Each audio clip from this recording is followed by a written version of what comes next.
What if there were no conveyor belts in your factory game? Heresy? No. No Valence.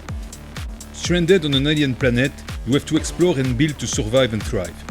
You'll collect resources and start automating very quickly.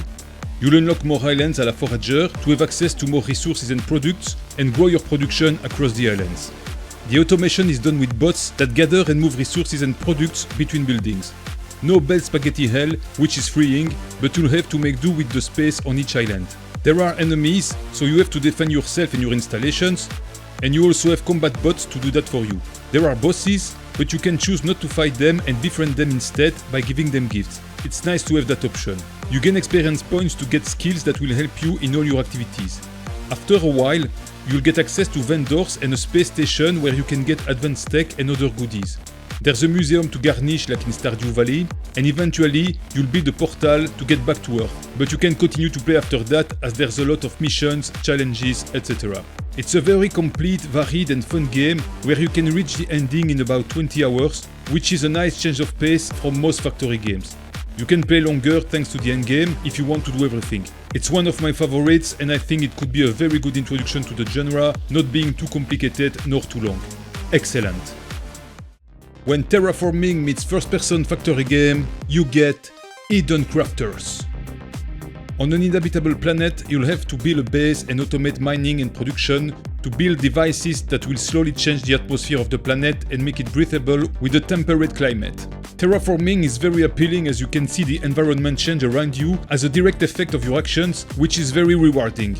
Mixed with Satisfactory, Planet Crafter seems to be the main influence for this game. That was not a factory builder, just some automation in the endgame, but the terraforming was similarly the main focus. We've seen this marriage before in another style with Plan B Terraform in the second video of this iceberg.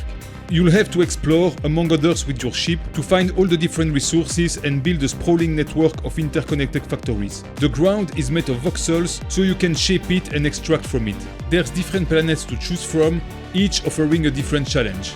It's not as complex as Satisfactory, but sometimes that's a good thing. It's easier to approach and replay. It's not the prettiest game either, although when the world begins to change, it can be nice. But it is fun and really worth it for the factory aspect and the satisfying terraforming. Factory plus colony plus raft equals Astro Colony. After being knocked out while your base is being swallowed by a black hole, you find yourself with the bare minimum having to rebuild your colony. As you're on a platform floating in space, resources come from asteroids and planetoids. You'll first harvest asteroids manually, then you'll get a machine to catch them. And then you'll capture planetoids and attach them to your station to harvest their resources. Those get bigger and bigger and you'll have to explore them, all made of voxels like in Minecraft. You have to manage your oxygen while you're automating your production in order to make everything you need to build a colony and progress in the technology tree. Then, after preparing for them, you'll get your colonists and will have to take care of their needs, all the while handling threats from space. It's a cool concept and there's plenty of content with many options on how to build and set up things, among which logic blocks, bots, etc. It has suffered a strange slew of bad reviews, but many of them have very little time in the game, they don't agree on the issues except maybe the multiplayer seemingly not being ideal yet. I like how the devs took time to answer a lot of them with help, factual arguments and in a civil way. Anyway, the vast majority of reviews are positive and there's a demo to try it. Since its inception on Kickstarter, it has just been getting better and better and it will continue to be patched, so this is a cool recommendation with a nice fresh take on the genre. Alchemy and business come together in Alchemy Factory. Here your factory is used to make products to sell in your shop. It's funny because the scale is downsized compared to the usual, with tiny conveyor belts and machines, but the factory as a whole can get pretty big. Even the selling and buying can be automated, as the money will travel back to your factory in a purchasing portal to get some materials to feed back in the production chain, and you will need a lot of money to advance in the game and its expansive tech tree. There are many means to use the 3D space at your advantage, many blocks for elevation, tunnels or even catapults, with blueprints available. You also even build the buildings surrounding everything like in a survival crafting game. The state of the game is very impressive for an early access and it's unique in the genre.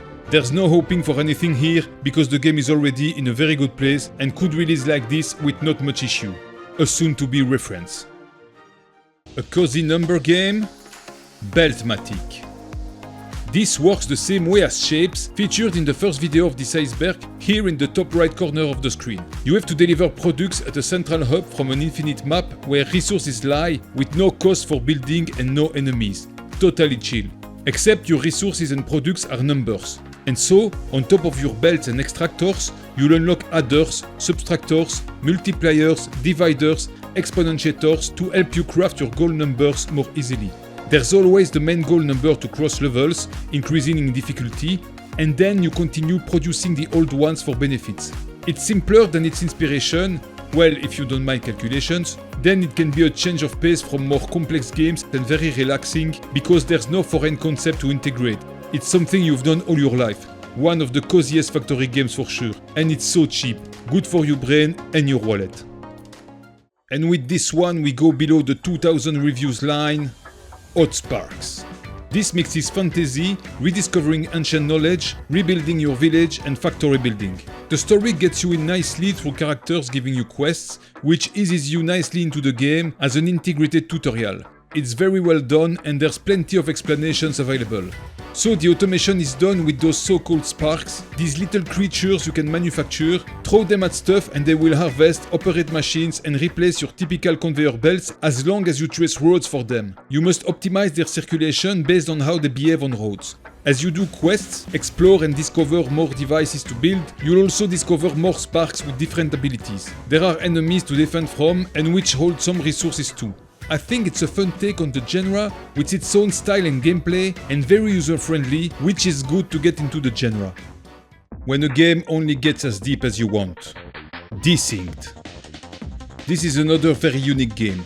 It looks like an RTS and is partially one, but to get to that point you have to build and automate first. There are buildings and drones, but here the accent is on modularity. Your main buildings don't have a role, but a set of differently sized slots for holding modules. If you want a building to make ingots, you'll have to equip it with a specific module for it. If you want to make drones, it's another module, etc. Same for the drones, some have a clear role, like those who fetch, but others can be equipped with different modules. You have to manage your energy, research new tech, and protect and fight against aliens while uncovering secrets.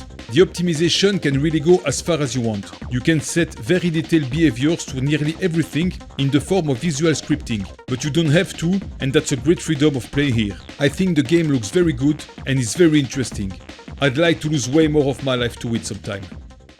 This game was a revelation for me. It got me into the genre a long time ago. It's an underrated legend, Infinifactory. My huge bias would tend to make me say that this is the best Zachtronics game, although they're all exceptional, like Opus Magnum and Space Chem that you can check in other videos at the top right corner of the screen. In this one, each level you are given specific blocks and asked to make a product with them in the space you have. You get tools that are progressively unlocked to help you, such as, of course, conveyor belts, but also solders, cutters, elevators, pushers, sensors, etc. You build in 3D and have such freedom that I can guarantee that past the first levels it's almost impossible to get the same solution from different people. Your solution is evaluated in terms of cycles, footprint and blocks. You can always try to optimize and make different solutions if you want. Seeing your crazy spaghetti deliver what you wanted is always so good. The difficulty ramps up nicely through the game until you have to build full-on rooms, for example. The creativity is endless with this and it's always mind-boggling to see what others have come up with compared to you. This stands at a criminal 1700 plus reviews. But it's from 2015. It has been a long time and maybe a little forgotten, and it was a very different gaming era. As I said for Fortress Craft Evolved, the number of reviews would be very different today.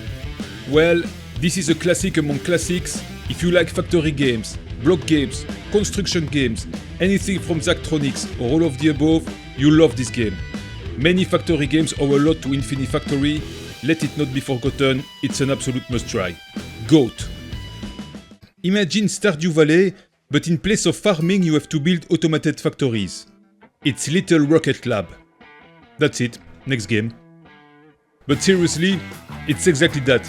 Take all the elements of Stardew Valley, like meeting and befriending people, exploring the town and repairing parts of it, etc., and replace farming by factory building and add a goal, to build a rocket. But given the nature of this, you won't be building a huge factory in only one place, but across town to enhance the town. And that's what's cool about this game. Of course, being a mix of genre, it cannot excel in both. Some complain about the lack of features from both influences, and that's to be expected. But I think this game tries to be a cozy Stardew Factory, Stardew Factory, Stardew Rio, Stardew Low, Factorio, Factorio Valley. A cozy mix of both games for a certain audience in the middle. And I think with this description and the images, you'll know instantly if it's for you. Another interesting twist in a genre that keeps evolving. This video is part of an iceberg going by descending number of reviews on Steam. So if you found it interesting, subscribe not to miss the next ones and check out the previous episodes here. Comment to tell me what you think, and don't forget, the factory must grow.